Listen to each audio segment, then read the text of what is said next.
Okay ji, welcome back to 75 days challenge. तो आज का जो चैलेंज है उसमें हम स्टडी करेंगे वैल्यू इक्वेशन को, जो बहुत ज़्यादा इंपॉर्टेंट है। वैल्यू इक्वेशन का मतलब है कि जब आप अपने कस्टमर को कोई प्रोडक्ट ऑफर करो तो वो उसकी कितनी वैल्यू करेगा, यानी उसको आप कितने प्रीमियम प्राइस में बेच सकते हो। तो ये एक बहुत सी खूबसूरत सी इक्वेशन है which is known as value equation. तो इंटरनेट में आप डालिएगा, वो आपको दिख जाएगी कि वैल्यू इक्वेशन जो है वो क्या है। राइट, तो मैं आपको बता देता हूँ, इसमें दो टर्म्स है वो न्यूमरेटर में है जिनको हमें ज़्यादा करना है, और दो टर्म्स है वो डिनोमिनेटर में जिनको हमें कम करना है। तो ज़्यादा करने वाले में क्या है, ऊपर है one dream outcome into perceived likelihood of achievement divided by time delay into efforts and sacrifice. तो जो ड्रीम आउटकम और परसीव्ड लाइकलीहुड ऑफ अचीवमेंट है, ठीक है, इनको हमें ज़्यादा करना है। मैं इसका एक एग्जाम्पल लेता हूँ। एग्जाम्पल है बॉडी वेट लूज करना। अब बॉडी वेट लूज करने के बहुत से तरीके हैं, ठीक है। जिम जाके कर सकते हो, डाइट कर सकते हो, इन दोनों का कॉम्बिनेशन कर सकते हो। कीटो डाइट है, ये डाइट है, वो डाइट है, और साथ में कुछ सर्जिकल ट्रीटमेंट है जैसे कि लिपोसक्शन। तो लिपोसक्शन में क्या करते हैं, जो आपका फैट है वो पूरी पिन अंदर डाल के बॉडी के वो निकाल देते हैं। तो इन दोनों प्रोग्राम्स का जो आउटकम है दोनों का सेम है कि आपका जो वेट है वो लूज हो जाएगा। लेकिन पहले वाले आउटकम में जिसमें आप जिम जाओगे, वो क्या है, वो ज़्यादा लेंदी प्रोसेस है। तो अब हम दो केसेस को कंपेयर करें, वन इज लिपोसक्शन और दूसरा वाला जो है वो है जिम। ठीक है, इन दोनों में हम सबसे पहले करें ड्रीम आउटकम। ड्रीम आउटकम दोनों में सेम है एग्जैक्टली कि दोनों में आप क्या है, वेट लूज कर रहे हो। सेकंड वेरिएबल जो है ऊपर वो क्या है, परसीव्ड लाइकलीहुड ऑफ अचीवमेंट। तो परसीव्ड लाइकलीहुड ऑफ अचीवमेंट जो है वो लिपोसक्शन में ज़्यादा है। क्यों? क्योंकि मुझे पता है कि लेट्स अभी मैं गया, मुझे एनेस्थीसिया दिया जाएगा, थोड़ा सा जो एरिया है वो सुन कर दिया जाएगा, और उसके बाद क्या होगा, मेरा सारा फैट निकलेगा। यानी जब मैं जागूंगा तो मेरा सारा बॉडी का फैट है वो निकल चुका होगा और मैं एक पतला इंसान निकलूंगा। तो जो परसीव्ड लाइकलीहुड ऑफ अचीवमेंट है वो लिपोसक्शन में ज़्यादा है। जिम में क्या है कि यार मैं जिम करूंगा, डाइट भी करनी पड़ेगी, ये भी करना पड़ेगा, रिस्टेन भी करना पड़ेगा, मैं अच्छा जो मेरा पसंद वाला खाना है वो भी मैं नहीं खा सकता, शायद मैं जिम छोड़ भी दूँ, फिर मुझे जाना भी है, ऑफिस भी जाना है, ये भी जाना है। तो मेरे दिमाग में बहुत सारी कन्फ्यूजन चली हुई है जो कि कस्टमर के दिमाग में भी चलेगी, और इसीलिए जो परसीव्ड लाइकलीहुड ऑफ अचीवमेंट है वो उनके दिमाग में बहुत ही कम है। इसीलिए लिपोसक्शन जो है वो कॉस्टली बिकता है।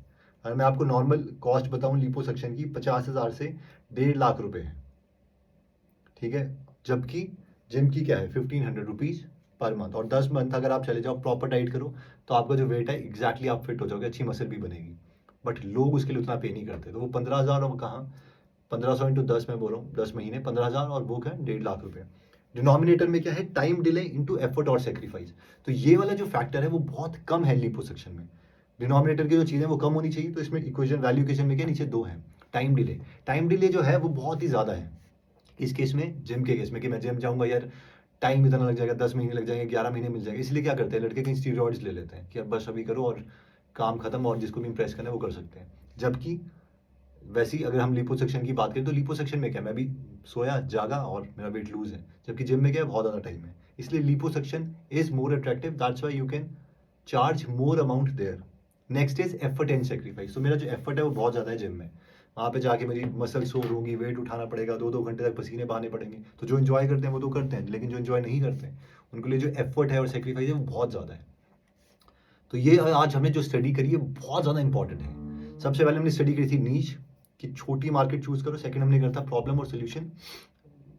कल ये किया था हमने प्रॉब्लम, और जब सोल्यूशन निकालते हैं तो प्रॉब्लम और सोल्यूशन इस तरीके से टारगेट करने हैं कि जो चारों वेरिएबल्स है उसको ऑप्टिमाइज कर पाए। जब ये चारों चीज़ें उस पर्टिकुलर ऑडियंस को दिखाई देगी जिसको आप टारगेट कर रहे हो, तो उसके दिमाग में आपका जो प्रोडक्ट है और आपकी अथॉरिटी है, क्योंकि आपने जो नीश क्रिएट करी है, वो बहुत ज़्यादा हो जाएगी।